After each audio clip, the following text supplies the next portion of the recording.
Good morning, everybody. And for those that don't know me, my name is Stephen Knight. I'm the CEO and founder of Pimento. For those that don't know Pimento is a network of 175 agencies. We're an agency in our own right. We work exclusively with the independent sector, so agencies and consultants with 7,500 people, and we cover 97 different marketing disciplines at the last look.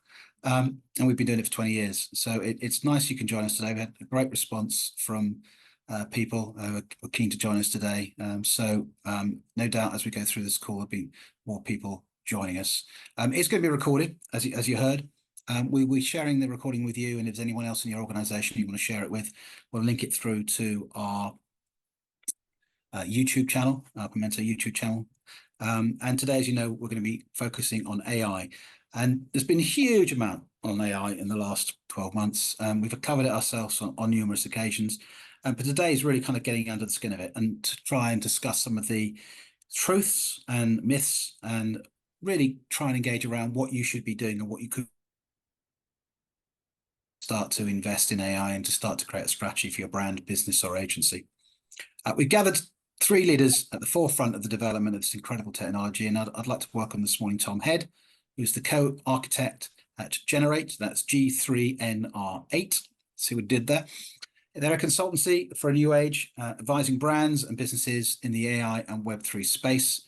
And Tom has 2 decades in digital. He's a strategist and he works with the likes of JP Morgan, Tesco's and The Guardian, fair spread there.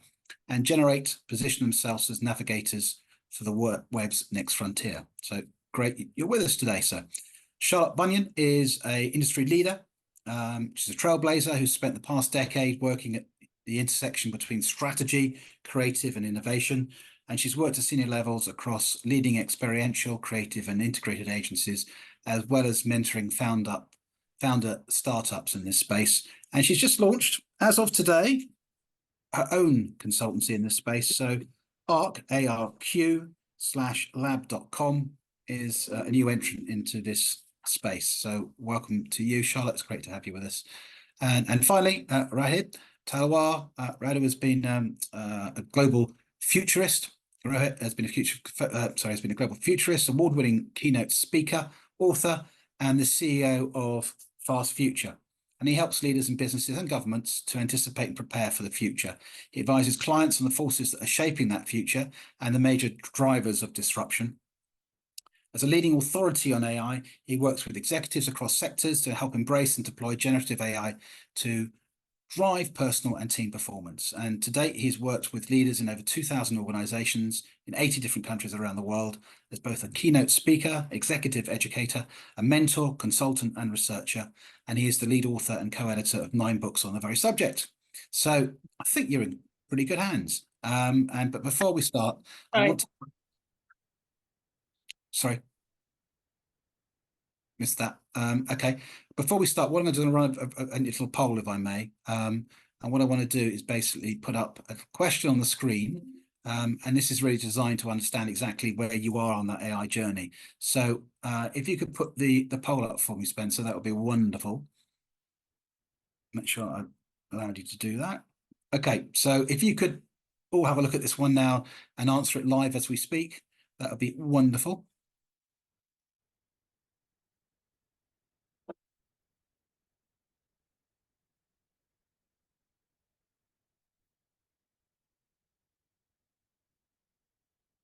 So some interesting results coming in there.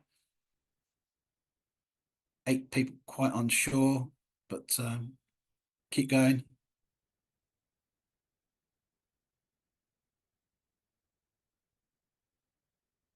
Nearly there. Okay, right. So that's really interesting. So 35% of you are claiming you're using it every day, which is wonderful. 50% of you now and again, and 13% of you never as yet. So that's pretty much in line with some of the data we've seen from this particular sector in the recent past. And it kind of indicates to us that there's still a lot of learning and still opportunities basically to use AI in a positive way in your businesses. And that's really where we're going to start today. So I'm going to pull in, if I may, my colleagues on this call into the limelight. There you are. Morning, Tom. Morning, Charlotte, and morning, Rohit. How are you all today? You good? Good, thank Morning. you. Yeah, good. Rohit, just to let Matt, you're on mute. But it's great to have you all here. And let's start with some kind of, some basic 101s in terms of what people are already doing in this space. And really, what I'd like to understand, and the first question, if I may, to you, Charlotte, is AI has already sort of transformed the roles within marketing and advertising. Things are already changing. We've just seen from that little piece of polling there that people are using it. Tell me about actually how it is being used by marketing people in particular. What's the most common uses? I think there's a few different things that are really sort of coming out more sort of prominently. Firstly, around content creation. We're seeing a lot of AI tools being used for generating social content, generating thought leadership, generating video content, design content, using it out also, I think, as a sort of fast track for often communicating ideas to clients, for example. So there was an instance, some of you may have seen it across LinkedIn, where it was showing an ad campaign that had been storyboarded using AI and then sharing it, the actual final video, the final TV commercial of it. And essentially that was helping speed up that process. So using AI to help generate that content. The other area, which is, being used a lot, not just by marketing and advertising firms, is around automation and data processing. So using AI to take the data they have and look at how they can drive efficiencies in their business, look at how they can reduce repetitive tasks and delegate those effectively to AI, but also looking at, how can they sort of improve the way that they're doing business and use that data to make more informed decisions about where they're investing time, where they're investing resource, where they're investing money. You're on mute, Stephen. You're right. It's 1-0. Well done, gentlemen and ladies. Yeah, sorry. I'll come to you, if I may, Tom, and kind of some practical examples of where you have actually been speaking to your clients and how they are using some of the strategies you're developing with them. Yeah, exactly. I mean, as Charlotte said, content creation, obviously a big one. We've worked with clients on several brand photography projects where, they were looking at doing a global photo shoot and traveling around the world and getting the images that they needed for a new brand in multiple locations. One client, they needed shots that resembled New York or Singapore or London. And that was going to be expensive, and the tools at the time were just progressing into a place where images were getting good. This was sort of late last year, and we were able to very quickly prototype stuff, mood board it, and then produce imagery which really was shots of people in London and New York and Singapore, and gave you that feel. The people weren't the product, so they were selling something else. The people were just there to help sell the product. But we were able to craft these images across age, across background as well, different genders, races, different types of shot, and we ended up honing that down and getting a really, really good result, and saving them a load of money as well. That the global photo shoot was estimated at £500,000 was what they were going to spend. They didn't spend that much with us. They turned around and said you could have charged us more in the end. But that's one example. So I think we're seeing content creation and research, as Charlotte said. I mean, the ability to get insight from unstructured data, which is the majority of data out there, like message boards, social media, conversational data, and extract an insight. Here's a group of customers. Why did they buy our product? What do they like about our product? What don't they like? And we're not leading them with questions like traditional research does. We're trying to ascertain that information from just what people are talking about. So there's some of the key areas that we're seeing and we're working on. So, right, we've got two obviously leading marketeers with us today, but I'm also interested to understand exactly how business more broadly is using AI. You're talking to boards of directors of both global FTSE companies and top 500 companies in the US, etc. What sort of conversations are you having with them? Well, firstly, just building on what Charlotte and Tom said, some of the other things we're seeing marketing players do is trying to map out the entire journey from an idea through to all the different creative. And inside brands, people saying, well, let's mock up what we might want in order to speed up the conversation with our agency. So not to replace the agency, but to be able to articulate better what they want, to generate creative briefs to say, okay, we want to communicate our candles to the marketplace. Give us some creative ideas about how we might do that. So we're seeing some interesting applications. We're also seeing at the executive level, we're finding people have very strong opinions about AI, and they're not letting the fact that they've never tried it interfere with those opinions. And so what we're seeing now is a lot of execs saying, actually, we need to learn about this. So the first thing is just getting hands-on with the tools and seeing what they can and can't do. So one of the things, we've been doing is like hackathons with execs, giving them an hour where we've given them a brief, like you're launching a new vegan cat food or a new financial services product to the under 25s. And we've had them in an hour develop the brief, develop imagery, develop a small video, and develop a song to go with it, and a few marketing strap lines. And they've amazed themselves at what they can do with tools they've never used. So part of it is people just beginning to understand what you can do. It doesn't mean that what you generate in an hour becomes your final output, but you can't really develop AI strategies until you know what some of these tools can do, what their capabilities are, but equally what their limitations are. And what we're also seeing is some very different types of conversation happening between agencies and brands as they speed up the process of getting to creative, and maybe spending more time then refining the creative, because there's less time spent iterating on the brief, iterating on the overall concept. So I think we're seeing some real benefits there. The issue tends to be that even though people understand the tools, they're not necessarily using them on a regular basis. So corporates are saying, well, we're making the investment, but we're not necessarily seeing the return. That's not to do with the tech, because you're seeing in agencies, people really flying with it. It's more that the end users are making use of it still. They're still trying to apply, we're still trying to do things in the way they were before the Gen AI tools hit the marketplace. Yeah, and that's not untypical, is it? I mean, I think your starting point always is kind of, what do I understand in terms of what I currently do? How can I improve the process? How can I drive more efficiencies? But equally too, we're also seeing obviously changing roles in organizations and how people are actually now becoming responsible. When you are talking to businesses, and it would seem from the conversation just now, three of you, more often than not, you're talking with the marketing people. This proposition resonates right the way across the business, from operations, accounting, finance, legal, and so on and so forth. Who owns the budget more often than not? Who's the person who's sort of driving the conversation? Charlotte. I mean, I think it depends on the sort of industry that you're talking to. It's interesting, obviously, that you talked about sort of marketing agencies, and obviously there's a lot on this call, but actually a lot of the sort of advancements are happening in education, in healthcare. There's different benefits of using some of this technology depending on what your core focus as a business is.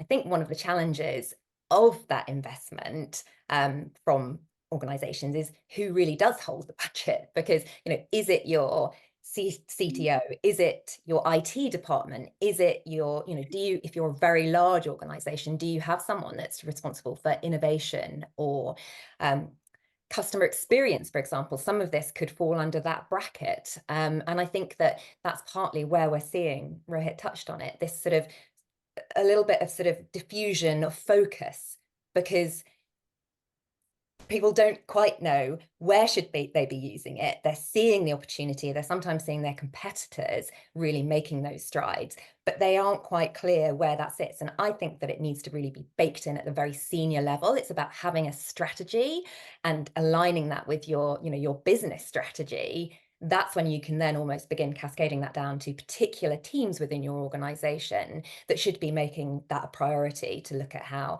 AI is really going to help sort of, leverage their capabilities, improve efficiency, etc.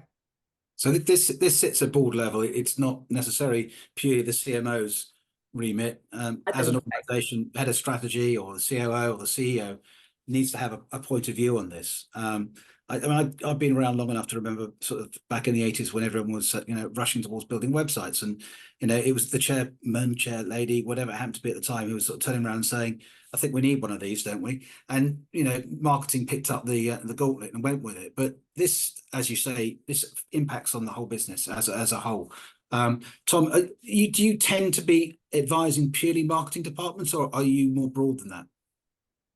We're a bit more broad than that, but it has changed. It's changing, right now. Actually, we've seen a very, very recent change in this, where as sort of last year, departments, quite often marketing, but other departments got to go ahead. They had a bit of budget. They wanted to do something. They went off. They almost went off in a little innovation hub style approach.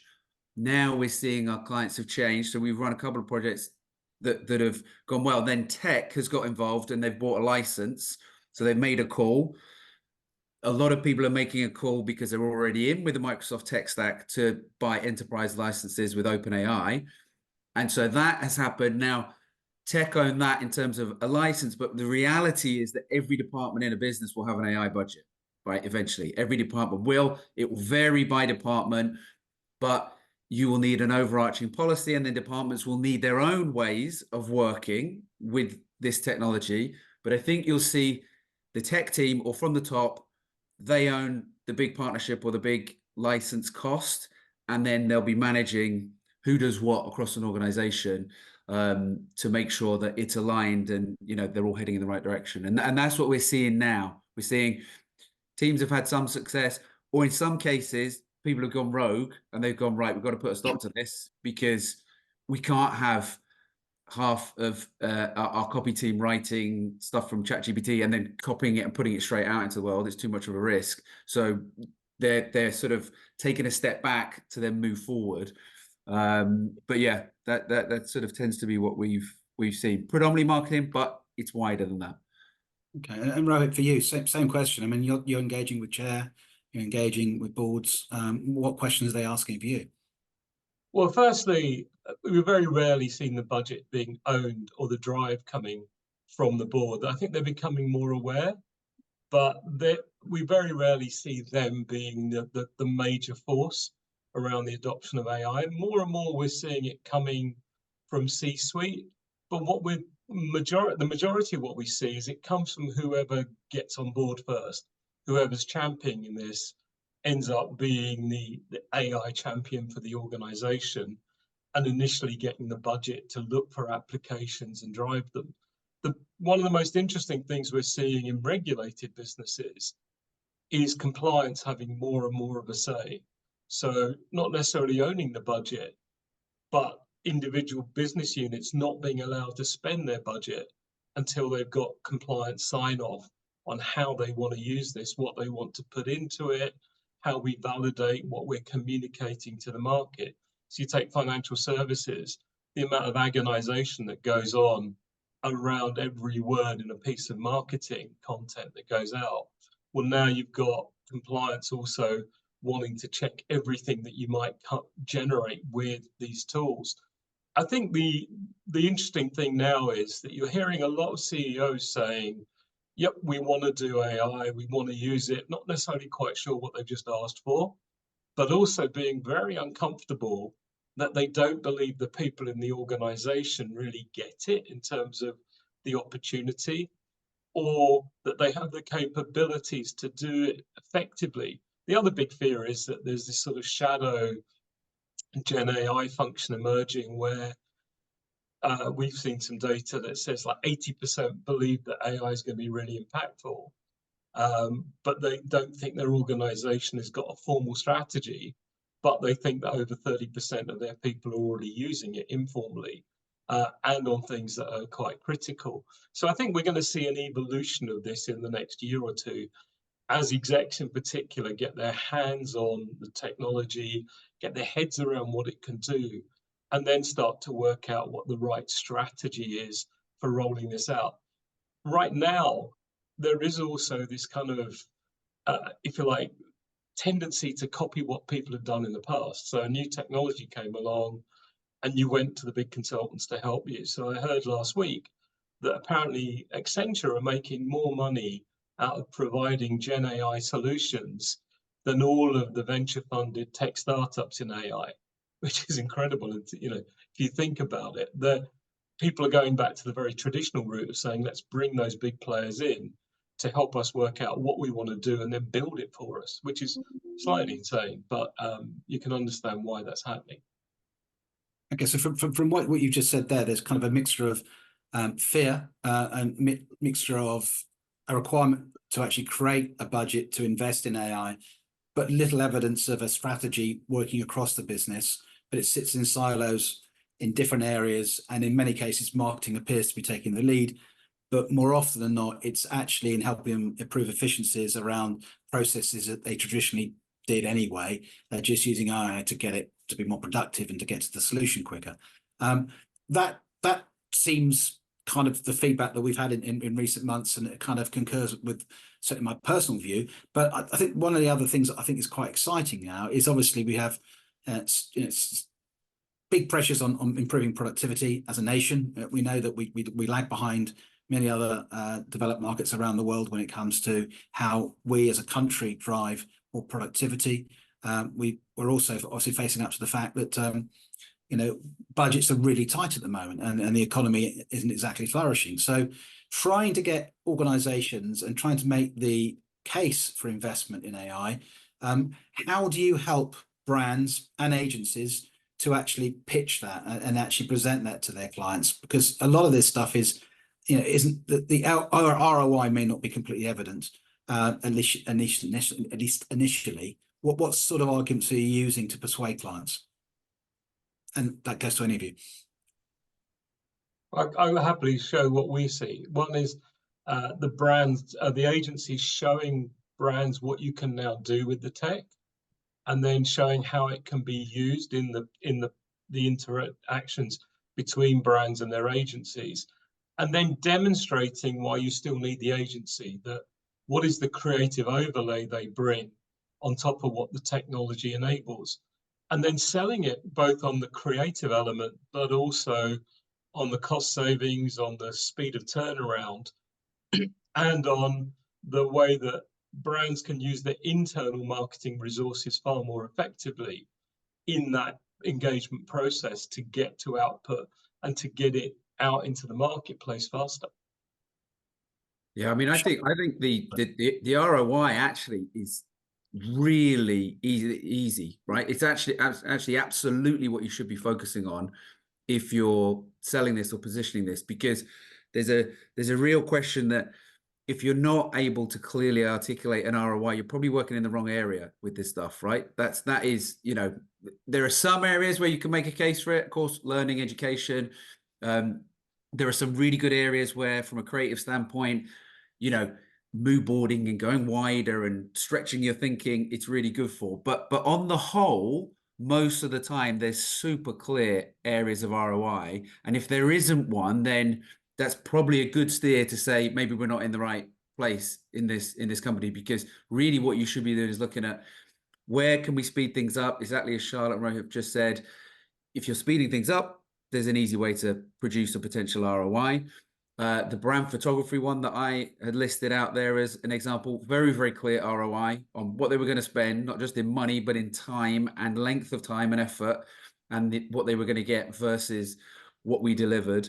And then on the insight side, I guess you could again make a case that it's potentially a little harder to have direct, immediate ROI, because if you get better insight from data, that tends to have a lag in terms of ROI. But you are still saying, a lot of the time, we can get insight from this data that you couldn't get insight from before. So that's a win. And we're able to tie it up much more closely with our marketing and communications, which, if we're talking the language of our consumer or our market and we're answering their pain points, or we're, you know, solving their problems, that should produce a result, right? Providing we have a product or service that matches further down the line. So I actually think the ROI is a lot clearer with this stuff, and it should be what you're focusing on. Yeah, for sure. I think also that, you know, as more and more businesses embrace AI and are able to demonstrate that, that also helps reinforce that business case that you're putting towards your organization. There was one that was out at the end of last year by an Italian lingerie brand called Cosabella. They talked about essentially replacing their ad agency with an AI substitute, which interestingly was called Albert. Stuck in my mind because that's my nephew's name. And they had some really strong ROI from that. So I noted it down because I thought I'd be asked a question around this. It led to a 155% increase in revenue, a 336% increase for return on ad spend, and it increased their customer base by 30%. So when you can find examples like that, and as I said, there's going to be more of those as brands are beginning to see the sort of impact of making some of these decisions. It really helps then reinforce your argument for looking at where AI is going to drive genuine return and value to your business. There's other instances. Klarna, I read recently about using AI for handling 2/3 of their customer service. So that goes to Tom's point, which is, how is it actually driving efficiencies within your organization, and how is it potentially also driving better customer retention? So there are different levers that you can look at, and I think having that data to support your arguments, and you can also use AI to help you find that data, then you're in a much better position to secure that budget and investment. Okay, so just one other point to sort of add to what we've all said is, so one set of applications that we've all talked about a lot is doing what we do today better, faster, cheaper. But the other thing is doing things that we've never done before, that the AIs are now enabling us to do. So if you look at a tool like Crayon, it allows us to go and look at the content within a video and see what's actually going on within a video, what brands are being promoted, who are the characters they're using. And then things like multilingual communication. If we wanted to produce a video and then put that video out in 10 different languages, that was a big expense. Now you've got tools that allow you to record the video once and push it out in 60 different languages where the lips are completely synced to the language. It doesn't look like they're dubbed. So those are kind of fundamentally new things that the technology is enabling us to do. And that's part of the learning curve, I think, for a lot of people, both in brands and agencies, is to really explore what's coming through, what's emerging, and also understand that these things change on an almost weekly basis. So you can't say, okay, this is now our video generation tool for the next year. It might be your video generation tool for the next month. And recognizing that, I think, is really important, that mindset shift to the speed at which you might evolve your tech stack. Okay. So quite a few questions coming through now, and it's something I wanted to move on to now, which is, one of the biggest barriers to change in any tech cycle is fear. And at the moment, obviously, there's a lot of fear and concerns around job security.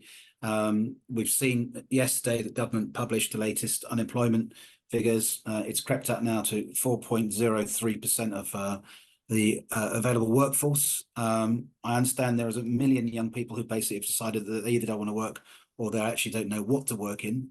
So whilst we have still 1.4 million jobs apparently out there, we are seeing those jobs being taken, and equally too, people are generally concerned about job security. So AI, in terms of being an adopter in a marketplace that's flat, it feels like it's a more difficult sell, particularly when people on this call are in the creative community and they're used to producing content, they're used to producing photography, videography, etc., etc. And of course, they can see that the technology has the ability to do a lot of that, possibly not always as well, but it can do it for next to nothing. And of course, they've made a career out of that. So I kind of want to understand, what is the balance? What's the adoption rate? How are we going to deal with and cope with this new nirvana where we've actually got technology taking away jobs, particularly in the creative industry, because obviously that concerns us on this call.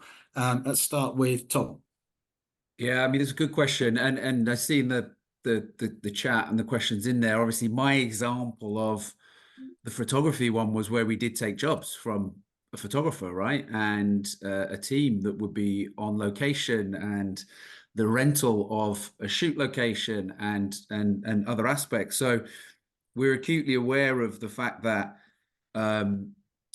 these things will take jobs. No, there's no doubt about it. Now, our whole view, my view, is that it's not right for everything. And, you know, from a creative standpoint, this is where I think AI, you tend to find people on either side of the camp, right? It's either absolutely amazing, can do everything, or it's terrible and can't do anything. And the reality is that, you know, AI is a bit of both, right? It's incredibly smart and shockingly stupid at the same time. That's when you're working in the field, this is where you end up with. It's like, it's amazing and it's terrible. And you sort of flip-flop between these views, and you need to hold both those views in your head, because it's not right for everything. There are going to be shoots and photography that need to be done still by a photographer or, you know, by a team.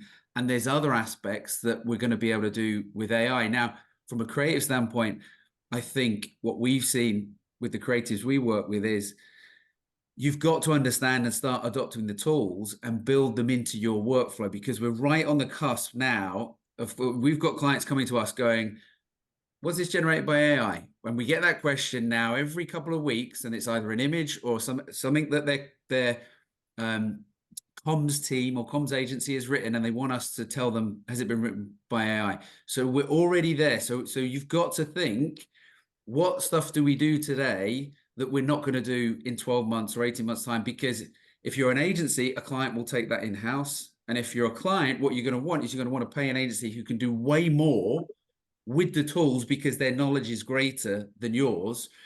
And so I think that's the lens that we've got to look at this stuff through, which is, how do we find the right tools? How do we build it into our process? How are we able to do more? How are we able to be transparent with clients about what we're using and where we're using it?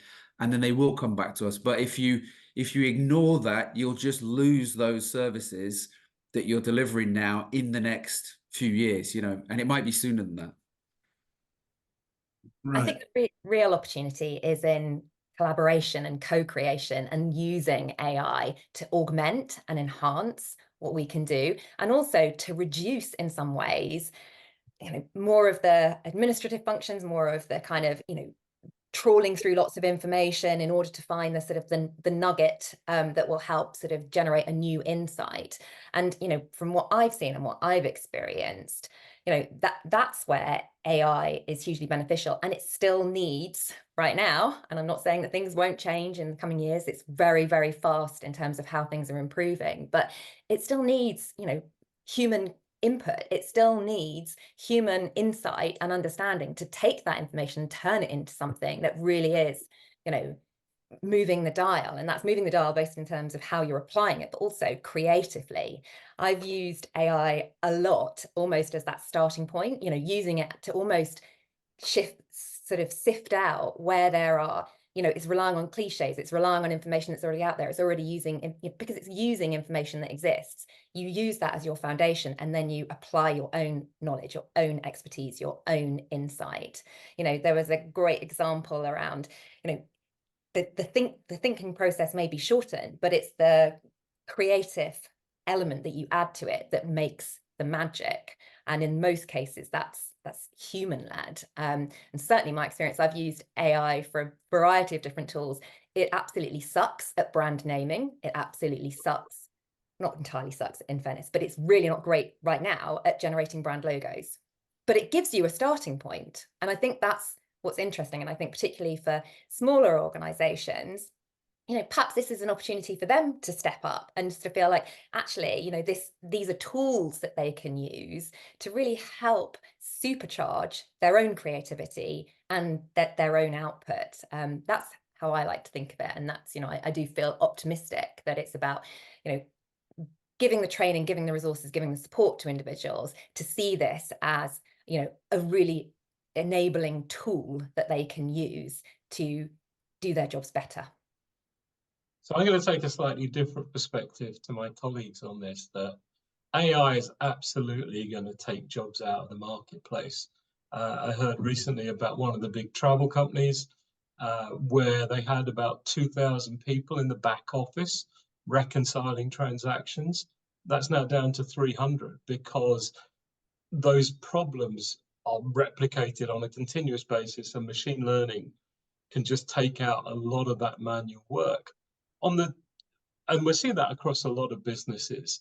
But I think where the opportunity is, particularly for agencies, is to skill up on these tools and to be constantly learning about new ones and creating new service offerings to clients and saying, we can do this at a much lower price, but we can do more interesting things for you, because I think we are going to be in a cost-conscious world for a while. And those who can get a foothold in clients because of the incredible things they can do with these tools, I think are going to do very well. The issue is always with any new technology, it will, it often takes out jobs, but over time you start to see new ones emerge, new businesses emerge. We'll see almost entire segments emerge in the marketplace that we didn't have in the past, like AI ethicists and that kind of thing. I think those are going to be a growing requirement. Humans looking for bias in the content we generate, humans looking for ethical breaches in the work we're doing, but also people coming up with new products and services that we just hadn't imagined before. So AI helping us design new products, AI creating smart money, so money that actually has intelligence programmed into it. So all these things are coming, and they will create new jobs. It's a massive reskilling requirement, obviously, across society to be able to work in those jobs. But I think the agencies that get this right in terms of their positioning, in terms of their ability to really help clients see what new things they can do and how they can engage with their customers better, generate higher revenues, build greater loyalty. I think those agencies that can do that are going to do very well and probably grow their headcount. But equally, I think we'll see a lot of agencies just disappear because they can't compete. Their pricing structures will be outdated. They're not updating their skills enough. And the clients just won't be willing to pay the premium versus agencies that can deliver faster and at a lower cost and be more creative. Those are all sound and very insightful points. I think one question I would ask, and not trying to be controversial here, is but the relationship between client and agency, isn't it changing here? I mean, aren't we looking to actually suggest that, the assumption has always been that clients go to agencies for things that they can't do themselves. And actually, as we move into this new world, what's to stop brand owners actually adopting and getting to a point where they're as good, if not better, than the agencies that serve them in this space? Yeah, I mean, that's the point, isn't it? I think we've all pretty much said the same thing there, that, it is going to take jobs and agencies need to upskill. The creatives we've worked with who've used tools like Midjourney, which is one of the best image tools. One of the creatives on our team has gone through that tool on clients and probably produced somewhere in the region of 30,000 images, right, in the last 6 months. Now, as a brand, you're not going to get near that unless you've got a dedicated person just doing imagery, right? So there's still a space, exactly as Rohit said, for agencies to get on top of this stuff and provide more value. I had a conversation the other day with a client who had tried to use the tool, and they're not bad on some of these tools, and they're adopting the technology. They had tried to use Midjourney to create the image they wanted. They couldn't get it right. So the art of being able to understand brand, understand positioning, understand what message we're trying to get across with this suite of imagery or this campaign, and then create an image on the tool, we're still not there where anybody can do that. You can go and create an image of the Queen DJing at Glastonbury on Midjourney that looks amazing. It's not an on-brand image. It's not aligned to a particular campaign or message. To do that, you still need to understand brand and marketing and messaging and all those things. So it's not like all this stuff is going to go. It's exactly as Rohit said. The ones that get onto this and are then able to use it to do more, to create more, to think better and provide more value are going to stand out. But we're right at the point now where if you're using it as an agency and you're not telling your client, you're going to get found out in the next 6 to 9 months, right? So you've got to get on it. So the practical advice is look at what you're delivering, put a client hat on, or just put a controversial lens on and go, where are we going to get found out in this chain? And how do we make ourselves able to deliver more value with the tools? And then you start searching for the right tools to plug into what you're doing. And then you start upskilling and using them and figuring out, okay, where does this work well? And where doesn't it work well? How can we help clients? And that is the job, really. That is the job of the next couple of years.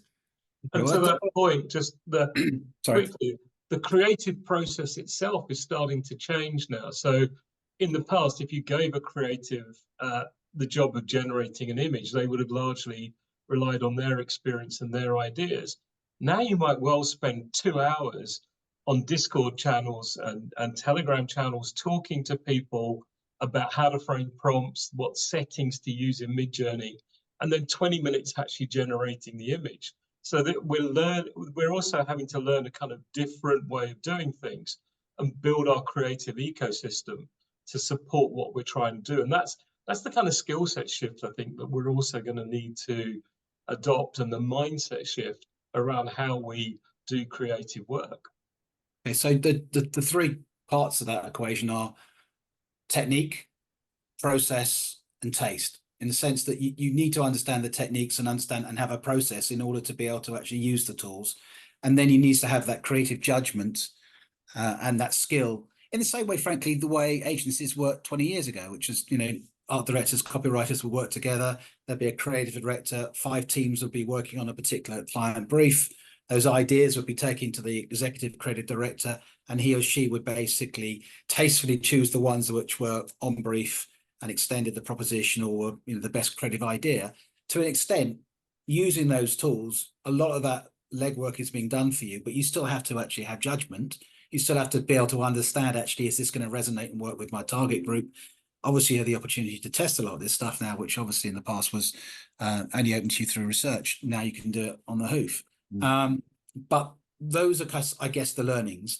My supposition, however, to you is that I think for agencies, and I'm just going to share this with you now, a quote that was sent to me last week. It comes up on screen.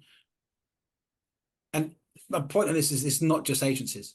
I think marketing departments are the same. And I then go on to ask a question, if I may, of our recruiters on this call. Russell, I think you're there somewhere. What sorts of people, we'll do the poll first and I'll come to Russell. Let's just do a poll. So I'll stop sharing now, and Spencer, if you can put up a poll for me.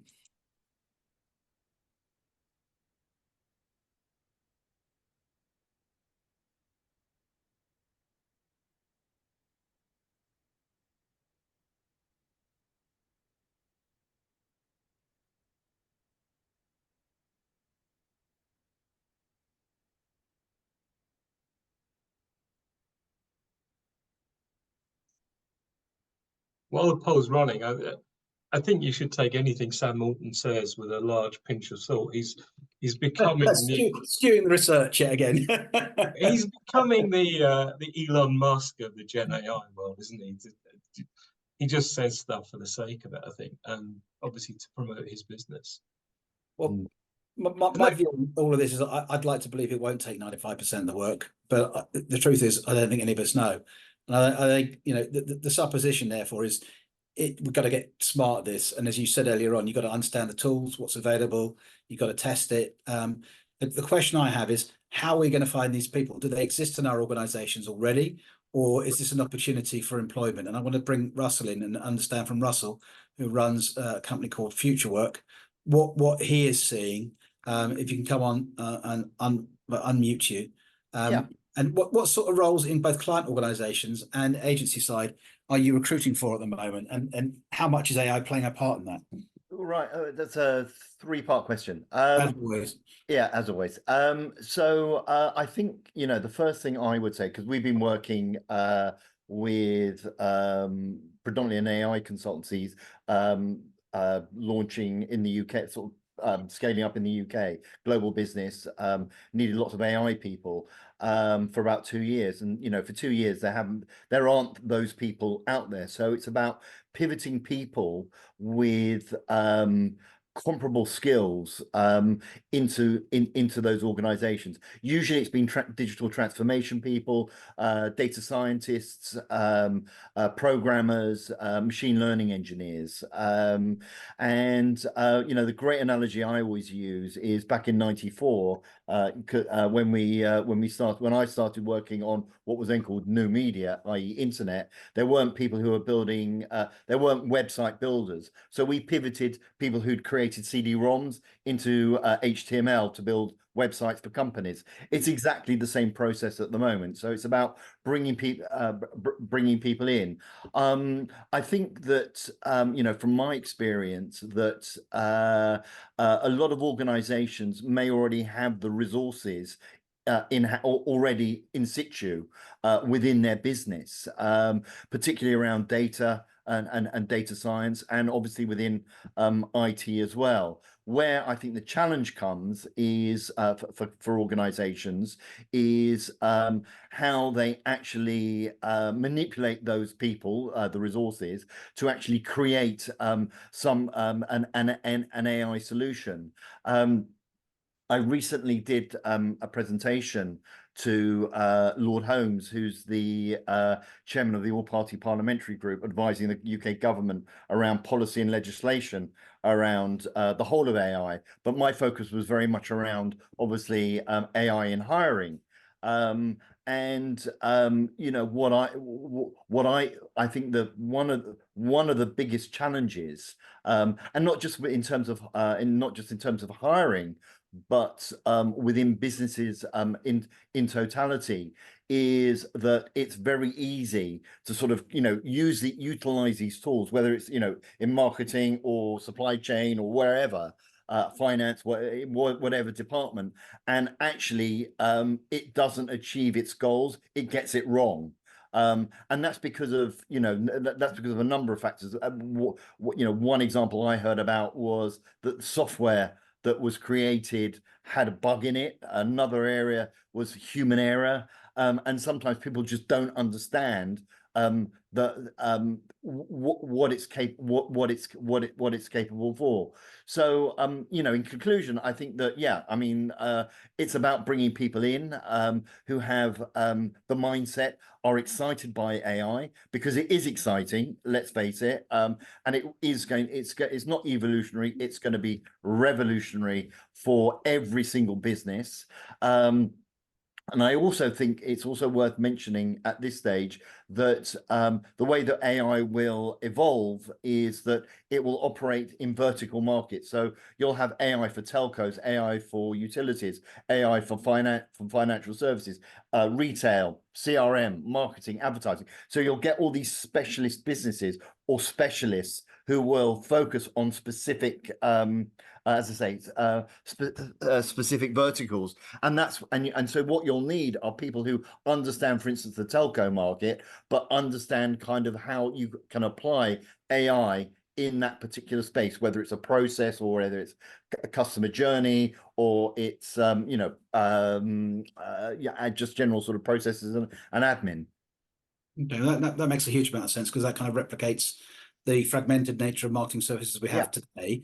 And obviously specialists will grow up in each of those particular areas, and I guess hopefully advise clients that the best thing to do. Equally, there'll be a full service proposition, I'm sure, out there. Thank you, Russell. With the speed of change in terms of new applications coming up every month, new technologies, how do you hope to keep ahead of this? I mean, if you are a marketeer, CMO, head of marketing, whatever, how do you even keep touch with the changes in the marketplace? Where do you start? I think curiosity is the most important thing, and I think it builds on what we were just talking about earlier. The people who will thrive in this new era are those that are curious, that are willing to try new things, to experiment.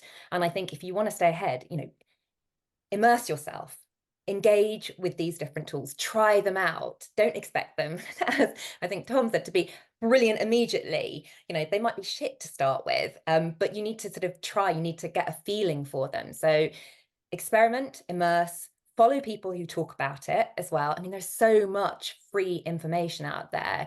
You know, there's lots of courses as well, that, you know, paid for courses, some that are sort of provided free or, you know, relatively low cost. Learn, just be interested, and, you know, absorb as much as you can, try as much as you can, speak to others who are doing it as well. You know, I think that, you know, obviously Tom and Rohit are great examples here of individuals who are really, you know, making a difference in the work that they're doing. But there are also, you know, others within your network who I'm sure have deployed AI tools very effectively or built them themselves. I know certainly even within the Pimento group, Claire Hutchings from Chime, that she's built an AI tool with some investment from a government grant, which is really all about sort of maximizing your content across social and how you can sort of atomize that and use it in different ways. So there's plenty out there. Take a look, dive in. Yeah, good advice. I mean, the only thing I would add to that is when you're reviewing tools, there's a split that's out there where there's a lot of tools which are a very, very thin layer on top of another tool like ChatGPT. So first of all, identify what the tool is and what it's doing. There's a load of stuff which is basically just ChatGPT with a different surface on the top. You don't need it. You can just use ChatGPT if you're going to do that yourself. And secondly, and somebody mentioned this in the questions, which is more to do with understanding data and privacy and what's going on in copyright, is you do need to have somebody who understands the legality and what happens within these tools. So IP copyright, it is boring, but you're 100% right. It's another area where you as an agency can add value to clients, because there's no way anybody can keep on top of all these tools. I'm in it every day and I feel like I'm behind. So there's no way anybody can stay on top of everything. But if you can understand what the is going to be done with the data when you put it into a tool, how secure it is, where it's stored, if you can understand the copyright and the IP around the tools you're using, then you can advise clients on that. And that's exactly, you know, in the image things, in the image project, what we had to do as well. We had to understand where it sat. How did we protect the client from it just going into the public gallery? You know, what measures were taken? And there was a whole process around that. So again, that gives you an ability to add more value to clients, because without that, it's a bit of a risky area, and sort of that is what one big point that, you know, you need to be aware of. So I think I'd reiterate what the others said. If you're not learning, you're not standing still, you're moving backwards. You can't possibly keep up with everything. But if you set yourself some very clear sort of bounded time allowances to say, actually, I'm going to spend half an hour to an hour a day looking at this stuff and learning, trying different tools, and looking at the newsletters. There's so many come out. There's the 3 I look at: Ben's Bites, Superhuman AI, and you probably need a robot, plus loads on LinkedIn, where they're just constantly telling you about new tools. You can go off to AppSumo and try tools for almost nothing. And then really recognizing that the tool isn't getting better, it's your use of it and your ability to use it. So going from asking a simple question like, I don't know, I want to upgrade my car, which car would be best for me, to saying, I want to upgrade my car. Tell me what things I should be telling you as a tool in order for you to give me better advice. And then, okay, here's that information. Now, please write the best prompt for you to give me that advice. So as we get better and better, we start to learn how to use the tools more effectively, and how to pull tools together. But also we start to work out what we want. So you start off using ChatGPT, and then you realize that actually you want to put the answers that you've created into folders, so it's easier to access what you've done before. Then you realize that you might want to share this with your colleagues.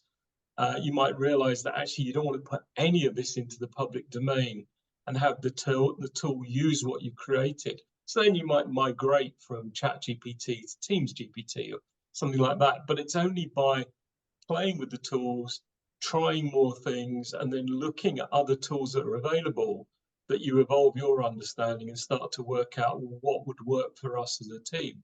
I see way too many people agonize over which tool to use without having really tried any of them or got a sense of what they really want to do. And it's only when you start playing with the tools, literally, that you work out where you would use it and where you probably wouldn't, because you want more human creativity there, whereas other pieces you just want a summary, a 6 bullet point summary of a 20-page report you've been sent.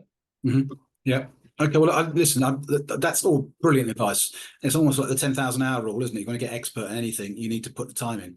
I think there's a question here from Andrew Batty. We'll answer that, but not on the call. What I'll send out is a a chart that was shared with us by, I think it was either Tom or Charlotte, I can't remember which shows kind of the universe of understanding in terms of the tools that are available and where they play currently. So I'll send that to everyone. You've possibly seen it before. Clearly it's out of date already, but I'll send it anyhow. What I would like to say is that this is obviously the start of a conversation, and there's clearly a lot we can learn from each other, and there's a lot of work to be done. And I'd obviously like to thank our speakers today. We will be developing, as I say, the conversation in the next few months. AI isn't going away, and obviously the sooner you develop your own strategies in this new world, the better. We will be partnering with Rohit and others to deliver a hands-on workshop to introduce these tools to executives and agencies and brands who have little or no experience of generative AI. So if you're interested, if you can drop me a line, and then when we will be publishing some programs, we'll get emails to you to include you in that particular conversation. And if you want help in designing, obviously, your own strategy, then again, just drop me a line at stephen.knight@pimento.co.uk, which is in the chat box now, will be shortly. I can point you in the right direction, the right consultant or the right agency. But the point is, don't bury your head in the sand. This isn't going away. You will get questioned by your CEO, chief executive, head of agency, whatever it happens to be, and clarity around what's our investment strategy, what's our AI strategy, how can we drive efficiencies in our organization, not just in marketing. Own it if you can. And hopefully, as I say, you will see the benefit and see the benefit very quickly. So once again, thank you for everyone who's joined us today. It's been a cracking session. I hope you've enjoyed it. It will be on video probably tomorrow, and we will send you a link to it all via AI or some version of AI. But in the meantime, enjoy the rest of your days, and thanks for joining us.